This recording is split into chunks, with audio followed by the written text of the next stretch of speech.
Hello, so the UAS work continues. I've been putting the hours in on that, but however, I need to push it off the ramp because I need it for this, the Commaero. So I can imagine all 58 subscribers know the story behind this van, but in case you weren't too sure, these vans come with 1725 Hillman engines, they make 58 horsepower, it's absolutely pathetic. I fitted a Saab 9000 2.3 turbo, and then behind that I fitted a Jatco 4N71 gearbox, which is a 4-speed automatic found in MX-5s in this country, but if you look in Australia and other parts of the world, they come in Starions, VL Commodores, RX-7s and other faster, more powerful turbocharged stuff. Behind that, I've got a Rover P5B axle with a Land Rover 4.7 limited slip diff in it. It's got standard 11-inch, I think, Rover drums. On the front, I've got Jeep Cherokee vented discs with Saab 9000 calipers, 280mm discs, and I've got twin 3/4-inch master cylinder with a balance bar so I can adjust the bias. But I'm pretty sure you already knew all of that. Now the biggest problem with this van the entire time I've been converting it has been automatic gearboxes. I knew I could have gone with a manual, but I wanted to go with an automatic because I just think it suits the bouncy, horrendous, bouncy castle ride, and I want it to be a bit of a cruiser. The MX-5 box is a Jatco 4N71, right? In Australia, people run nearly 400 horsepower, even more, and they take it, right?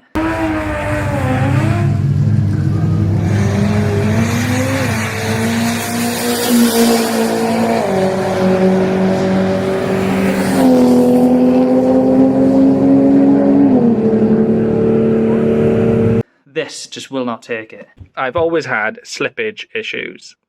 The gearbox just will not hold the power. At first, I thought the gearbox was knackered, so I rebuilt the gearbox. That was not the issue. Then I thought the valve body isn't set up to hold the power, so I did a DIY, which I found information online, shift kit, adding stiffer springs, drilling holes in certain places. That did not solve it. I spoke to KEAS, K-E-A-S, an Australian transmission company who do many gearboxes, particularly 4N71s for drag cars, and I bought a valve body off them. Not a manual one, but an automatic valve body which should hold the power. The van would then not change gear. Lots of back and forth with them. They were so helpful, but the 12-hour time delay was quite an issue. Lots of messages. They eventually sent me another valve body, fully manualized. Before they sent me the fully manualized valve body, they said, do this to your standard MX-5 valve body. I did their mods. The gearbox was much better, but it just isn't right. It's definitely slipping. If you look in the video of the 900 versus this in like a little drag race with Rowena, you'll see this is definitely running more power, but it just, from about 50 onwards, this is slow.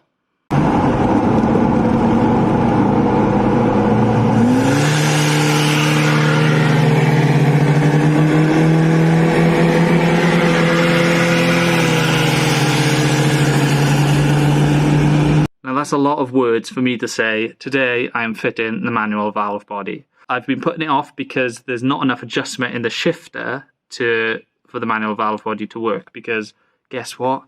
This gearbox, this shifter is not for this van. I've made it fit. So these are the headaches which I've brought upon myself, but I'm going to solve them. And you guys can watch, like, share, subscribe, unsubscribe, follow somebody else who's better at it. There's plenty of them. So here you join me under the comma.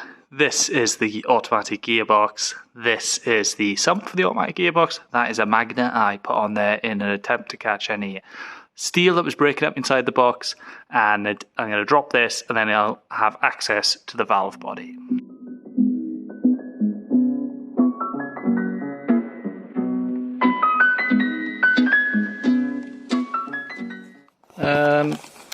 This is Australian bubble wrap, which is denim. Nice. I think I'll keep that. If you listen, you can hear owls.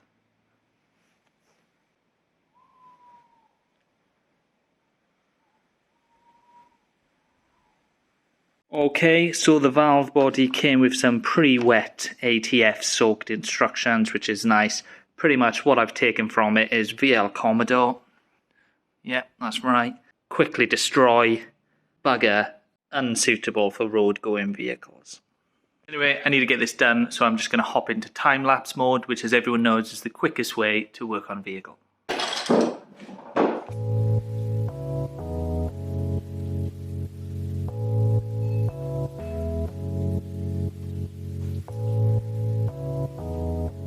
Also, I'm waiting for that to drain down a bit. I'll tell you why I need a manual valve body. Somebody told me I needed one. I don't really know. No, the reason is this is purely hydraulic, this auto box. Nowadays, ECUs decide when you're going to change gear, and they decide how much clamping pressure all the clutch packs and everything you're going to get. These older boxes use hydraulic pressure for the shift point and the clamping pressures. What happens when you start running more power is that you're trying to get more hydraulic pressure onto the clamping side, but you don't want it to change gear earlier. You want it to change gear correctly. So the problem comes when you're trying to run high pressure on part of the system and not the other. So you run a manual valve body that just runs maximum clamping pressure all the time, and you just select what gear you want by the selector. If you watch all the fastest auto drag cars, which are on hydraulic boxes like Turbo 400, all them old boxes that we don't really get in the UK, you'll see that it's an auto, but they change gear themselves. I think that's a very nice touch.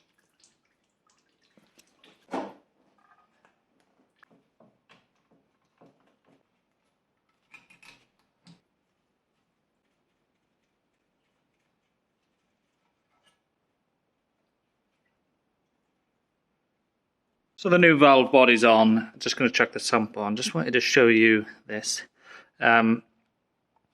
Definite metal or friction material in the sump. Doesn't smell burnt though, which I thought it would. Is this excessive? Probably. Am I going to do anything about it? Well, actually, yeah. Right, that's it. Box level is full. I'm going to take it for a test drive. It's dark out now, but through some magic, I think I'll edit it to make it look like daylight. Okay, so it's several days later, and we've got a nice dry day, so I thought I'd take it for a test drive, and I've got my lovely assistant helping me. So some things to note straight away: I didn't bother changing the shifter, so I can't get first gear. But that's fine. Basically, oh Jesus.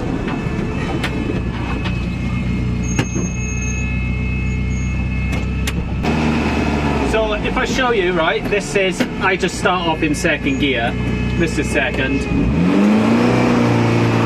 fine, and then up into third, and then beyond third you've got overdrive. And one thing I've noticed is that I no longer have lock-up torque converter, which is a bit of a shame. I guess they just block off the circuit, doesn't get the hydraulic pressure fed to it. I'm effectively back to a 3-speed with an overdrive top, and that suits this van fine because it's got a 4.7 ratio rear end, which is like mega low.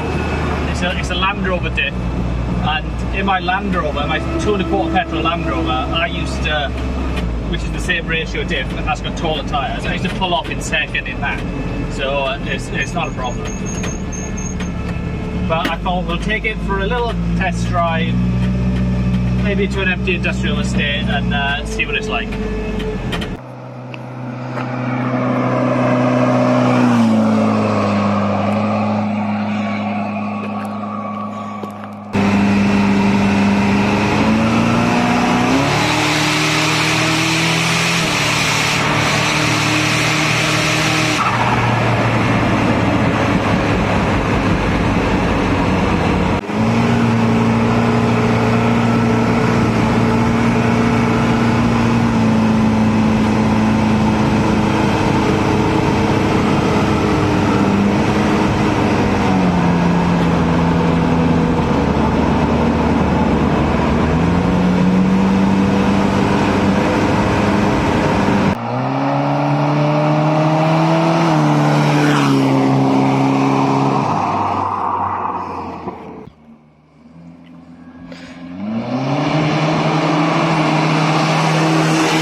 That was amazing. You were just in a cloud of smoke. I know, I couldn't breathe.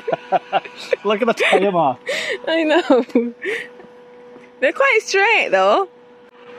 Where do you think it stops? I lose them about there. Oh, actually, no, there's still rubber on the road there. Successful.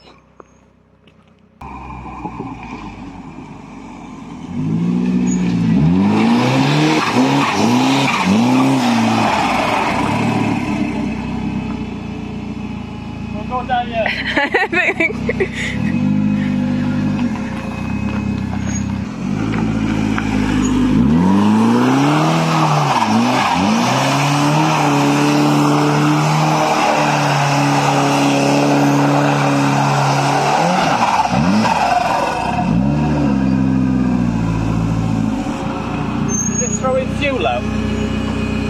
I don't know, how would I know? Because there's liquid everywhere.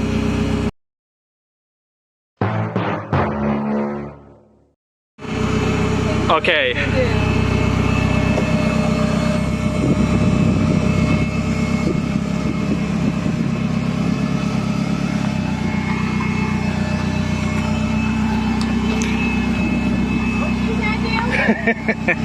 About half pressure on the brake. Yeah. And then about half pressure on the throttle. More pressure on the brake. The more pressure you put on the brake, it stops. The slower it goes. The more throttle you give it, the more it spins up.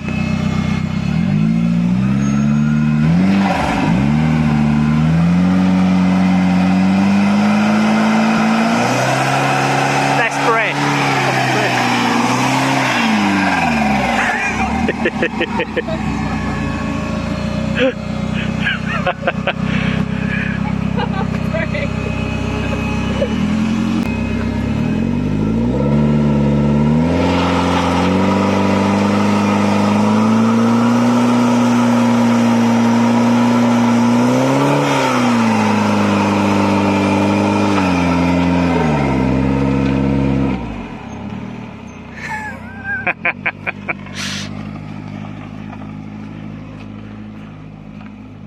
So that proved absolutely nothing, but I found it mildly entertaining. Did you, Rowena? No, not really. Catch me next time where I'll probably do something equally as unproductive. Yeah, you just shortened my lifespan by filling my lungs with